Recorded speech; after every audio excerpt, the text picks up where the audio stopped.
Assalamualaikum warahmatullahi wabarakatuh. Perkenalkan, nama saya Anita Wulandari, NIM 19026013, Prodi Informasi Perpustakaan dan Kearsipan, Fakultas Bahasa dan Seni Universitas Negeri Padang.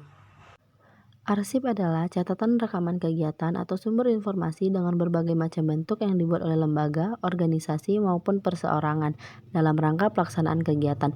Arsip dapat berupa surat warkat, akta, piagam, buku, dan sebagainya yang dapat dijadikan bukti sahih untuk suatu tindakan dan keputusan. Arsip keluarga. Keluarga adalah unit terkecil dari masyarakat yang terdiri dari kepala keluarga dan beberapa orang yang berkumpul dan tinggal di suatu tempat di bawah satu atap dalam keadaan saling ketergantungan. Arsip keluarga secara natural akan tercipta sebagai endapan dari semua proses dinamika kehidupan. Keluarga sebagai unsur terkecil dalam masyarakat akan memberikan peran yang cukup besar kepada bangsa, diawali dengan menerapkan sistem pengelolaan dari semua dokumen yang tercipta dan bernilai guna. Jenis-jenis arsip keluarga. Pertama, ijazah pendidikan. 2. Akte atau surat nikah. 3. Akta kelahiran. 4. BPKB. 5. Polis asuransi. 6. Akta atau surat tanah. 7. Sertifikat atau piagam penghargaan. 8. Surat-surat perpajakan seperti NPWP, PBB, dan sejenisnya. 9. Rekening-rekening tagihan.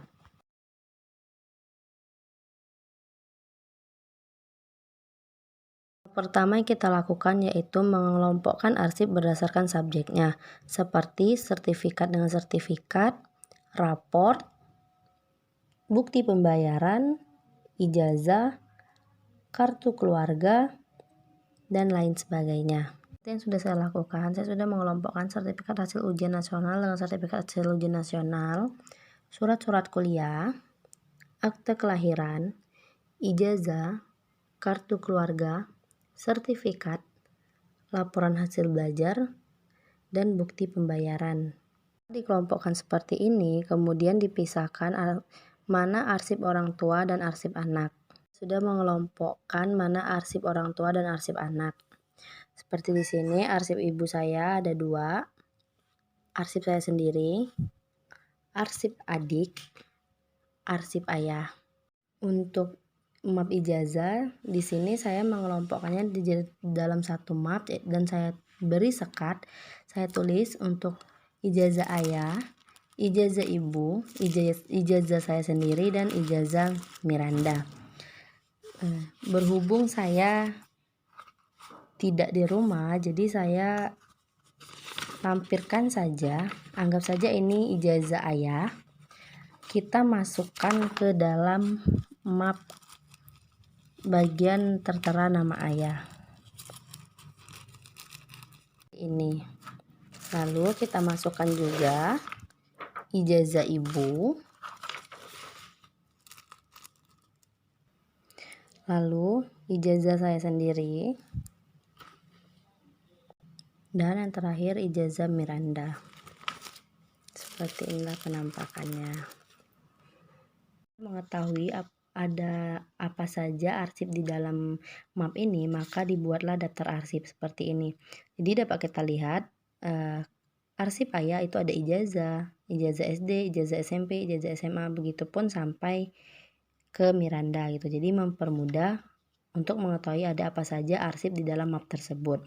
Begitu juga dengan arsip-arsip lainnya. Kita membuat daftar arsipnya terlebih dahulu dan kita letakkan di bagian depan map untuk melihat dan memudahkan di arsip lain itu, di dalam map itu ada apa saja isinya.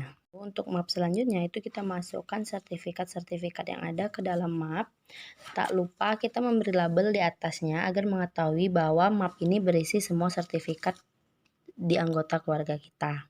Itu map yang berisi bukti pembayaran. Jadi semua arsip mengenai pembayaran yang kita lakukan, kita gabungkan ke dalam satu map, dan tak lupa kita beri label di depan map itu dengan tulisan bukti pembayaran. Jadi semua bukti pembayaran kita masukkan dalam satu map. Map berikutnya yaitu map yang berisi surat-surat kuliah. Kita masukkan,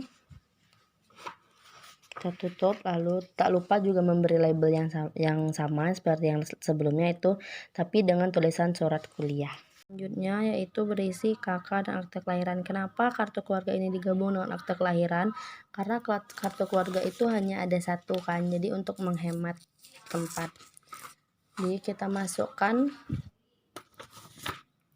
akte kelahiran terlebih dahulu.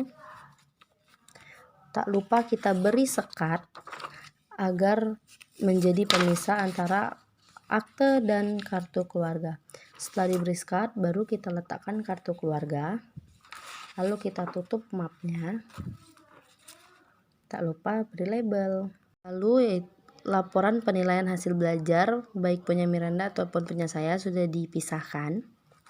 Untuk arsip yang telah kita masukkan ke dalam map, langkah selanjutnya itu kita masukkan ke dalam lemari arsip ataupun kotak arsip. Di sini saya hanya mempunyai map seperti ini dan semuanya saya gabungkan ke dalam map ini. Dan seperti inilah tampak akhirnya.